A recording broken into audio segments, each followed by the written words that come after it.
మిత్రులారా నమస్తే. సాక్షాత్ భగవత్ స్వరూపమైన పోతన భాగవతం అష్టమ స్కంధం వామన చరిత్రకు హృదయపూర్వక స్వాగతం. క్షీరసాగర మథనం తర్వాత అంటే అమృతం లభించిన తర్వాత సురులకు అసురులకు దేవరాక్షసులకు యుద్ధం జరిగింది. ఆ యుద్ధంలో ఇంద్రుడి చేతిలో బలిచక్రవర్తి పరాభవింపబడ్డాడు. బలిచక్రవర్తి తన గురువైన శుక్రాచార్యుల అనుగ్రహంతో విశ్వజిత్ యాగాన్ని చేసి గొప్ప శక్తుల్ని ఆయుధాలని గ్రహించాడు. తక్షణం సైన్యాన్ని సమీకరించి దేవతల రాజ్యమైన స్వర్గంపైకి దండెత్తాడు. అమరావతిలో ఇంద్రుడు గురువైనటువంటి బృహస్పతిని మంత్రులను పిలిపించి సమాలోచనలు చేశాడు. ఆ సందర్భంలో బృహస్పతి దేవేంద్రుడితో ఇలా అంటున్నాడు: వినవయ్య దేవేంద్ర, వీనికి సంపద బ్రహ్మవాదులు భృగు ప్రవరులర్థినిచ్చిరి. రాక్షసునెదురను నిలువంగా హరి ఈశ్వరుడు దక్క. అన్యజనులు నీవును నీసముల్ నీకంటే నధికులు జాలరు.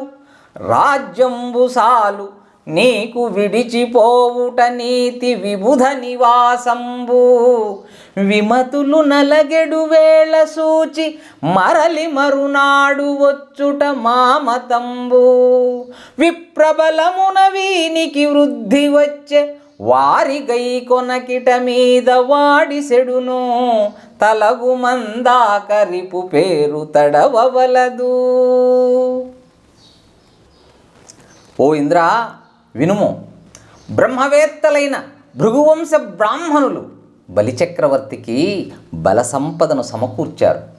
ఈ రాక్షసుని ఎదుట నిల్చుటకు హరిహరులకు తప్ప నీకును నీకన్నా అధికులకును శక్యం కాదు. రాజ్యం పాలించడం చాలు, నీవిప్పుడు రాజ్యాన్ని విడిచిపోవటమే మంచిది.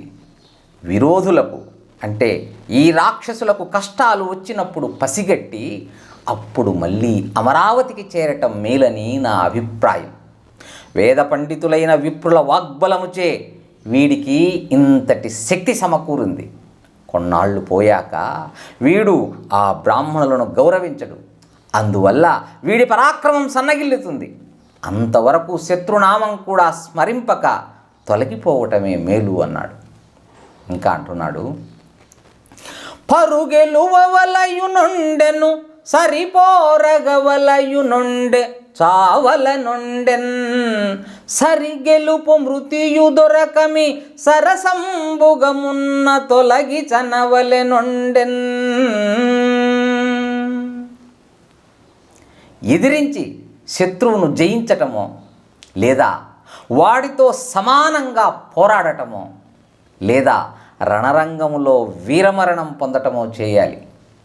గెలుపు సమానత్వము మరణము కలగని పరిస్థితిలో అలాంటి పక్షంలో ముందే తొలగి వెళ్ళిపోవడమే మేలైన పని.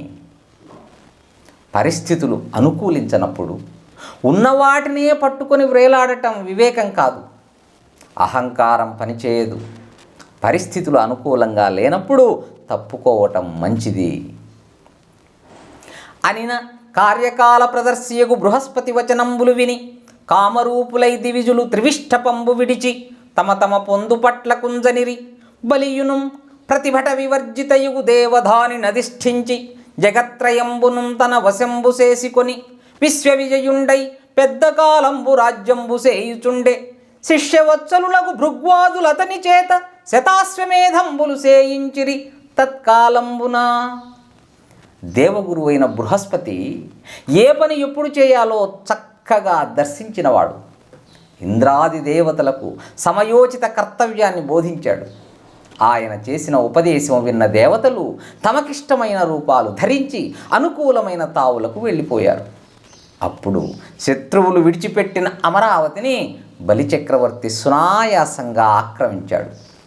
బలి ముల్లోకాలను తన వశం చేసుకొని విశ్వవిజయుడై చాలా కాలం రాజ్యం చేశాడు.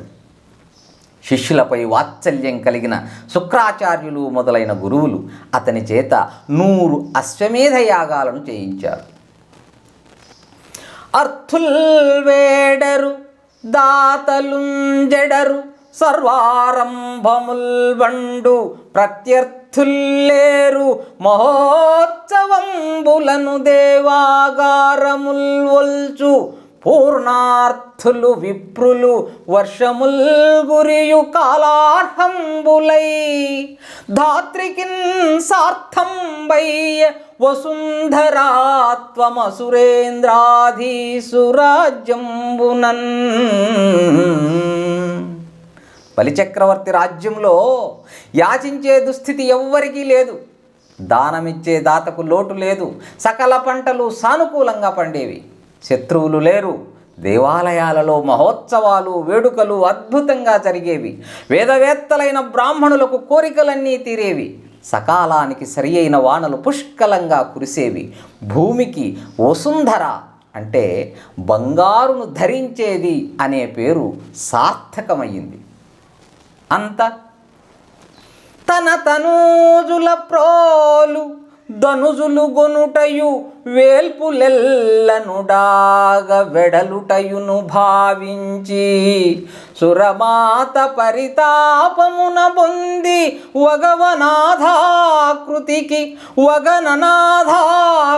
వనరుచుండ ఆయమ్మ పెనిమిటియగు కశ్యప బ్రహ్మ మరియొకనాడు సమాధిమాని తన కుటుంబినియున్న ధామంబునకు నేగి నాతిచే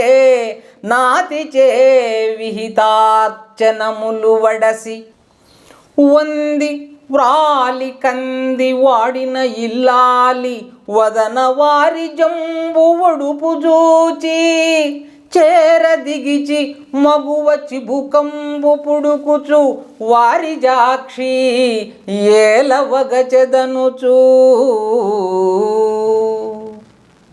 అమరావతిని రాక్షసులు ఆక్రమించుకోవడం, దేవతలు తలదాచుకోవడానికి చెట్టుకొకరు పుట్టకొకరుగా పారిపోవడం తలుచుకుంటూ దిక్కులేని దానివలే దేవతల తల్లి అయిన అదితి రోదించింది, మిగుల దుఃఖించింది. ఒకనాడు ఆమె భర్తయగు కశ్యప ప్రజాపతి తపస్సును విరపించి ఇంటికి వచ్చాడు. ఆమె భర్తకు చేయవలసిన సేవలన్నీ చేసింది.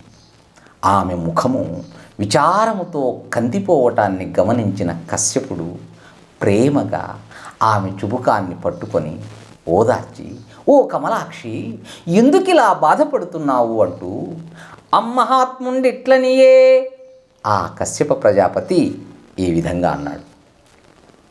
మిత్రులారా, ధన్యవాదాలు. కశ్యపుడు అదితితో ఏమన్నాడో వచ్చే వీడియోలో తెలుసుకుందాం. శుభం భూయాత్. హరి ఓం తత్సత్.